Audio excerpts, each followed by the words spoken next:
Hello and welcome back to another Dare to Game video. Today we're playing The Lord of the Rings Return to Moria, and I'm going to be showing you the Lower Deeps, and I mean the actual Lower Deeps. I promised to do this multiple times, and I'm finally going to do it. So these are going to be the sections where you can actually get your hands on a lot of the rare gemstones that you need, A, to craft more advanced endgame gear like the mithril armor, and B, just for various other things throughout the game. And so I've alluded to the fact that there are deep holes within the Lower Deeps that you go into and you can mine a ton of gemstones, and now I'm actually going to show you that. So, for reference, we are in the Lower Deeps, so this is where you're going to want to be.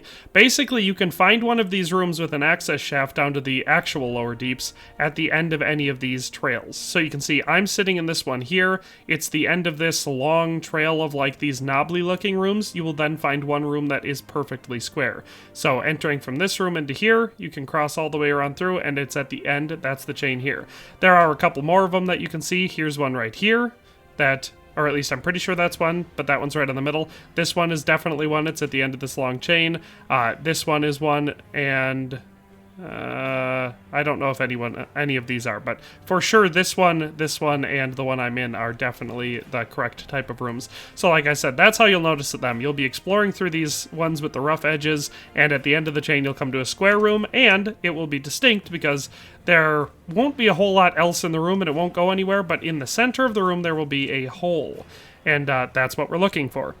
So when you're going down into one of these, you have to bring enough wood with you to build platforms to get yourself in and out, or bring enough stone and black diamonds to build yourself a map stone down there so you can just fast travel out. Either way works. I just did the platform one in this one, so we're just going to go down there. You want to build your platform path so it is, or I guess you could use rope ladders, but I don't like how the rope ladders work. So you got to build your platform path so it is easy enough to navigate up and down. This one is decently sloppy, but it does the job right. Other resources you're going to want to bring down with you are food, different types of brews that might help. So I have a cask, or a flask of Miravor with me, which is helpful if my guy starts to despair and, you know, get all upsetty spaghetti. Other than that, obviously you're going to want to make sure you have weapons just in case you come across something you have to kill, but your main tool is going to be a mining tool. I should actually start up here at this ore vein. And torches or extra wood to make more platforms. You might want to bring materials to make yourself a rudimentary camp. Stuff like that. But basically, you're going to find a bunch of ore veins like this, and you don't really have to worry about mining out the entire thing unless you specifically want to collect a bunch of granite to build a big fancy base somewhere. If so, this is a good place to do it. But really, you just pick a spot right near where you can actually see the precious gems ore vein and just start mining there. So we're going to do that right here and see what gems we get. And so our takeaway was rubies from that one. And now, like I said, you can obviously go through and mine the whole thing. I'm not going to in this case. I'm just going to go along and find as many ore veins as possible, and we'll probably just do some sort of a time lapse through that. So, enjoy, and let's see how many gems we can collect in this one section.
And there we have it. We're out of the hole. We've officially dug up all the ore in there. And now the good thing about these holes is the veins that you mine in the wall they don't replenish. At least not as far as I can tell. They seem to always be full. But the little rock thingies on the ground that you can mine quickly and get a gem from, they do replenish, and I like mining them better because it's much quicker. So after your first time down there, you kill the mysterious beast from below, and then the rest of your return trips, like a couple days later, if you want to get some more gems, you'll be able to just run through and bust the little rocks on the ground. And after our first trip down there, we've got a decent haul. So we've got a full stack of rubies, a full stack of sapphires, a full stack of amethyst, a full stack of topaz, and then we have partial stacks of each of those as well, so a decent haul there. We also got 4 black diamonds, 4 heroes tokens, which is always nice, and 2.5 or 2 and a little over a half stacks of deep mushrooms. So those are also useful and can be eaten and used for crafting certain recipes and stuff. So, we could have gotten a lot more Eraz granite if we wanted to fill up the rest of our inventory. We easily could have. Other than that, we picked up some natural fiber from all the spiders. But anyway, you get it. The point of these looting runs are the deep mushrooms and the, of course, precious gems. And so that's really how you do it. So when people ask how I get so many precious gems in this game, why I have so many of them, it's just from doing mining runs in the lower deeps. Now, you'll notice while we were down there that we had to be consistently, every once in a while, packing a piece of limbus in our mouth because, unfortunately, in this game, for some reason, your dwarf is a little bit of a pansy when it comes to being down in the dark, which, you know, goes counter to the mythology of dwarves, and is also annoying because your torch, the one that you carry, you know, the big flaming ball on a stick next to your head, doesn't provide your dwarf with any light or any heat for their morale. So you start despairing, and then you just will slowly lose health over time. So that's why when you go down there, I like to just bring a stack of good provisions with me, either lembas, cram, traveling bread, or Bjorn's honey cakes. I'll bring a stack or 2 of those with me, so that way every time my guy starts to despair, I can pop one of them in, and it usually helps. Lembas works the best. Either that, or you can bring enough iron or scrap metal and wood down there to make yourself wall torches to put all over the place, or you can set up a camp with a simple camp hearth and a bed or stuff like that, depending how you want to do it. Just remember that you do have to have some way to manage that despair, or your dwarf is just going to die down there, and it'll take way too long to actually do a full mining run. But yeah, that is the whole process. Like I said, that's how you get the precious gems that you'll need later on.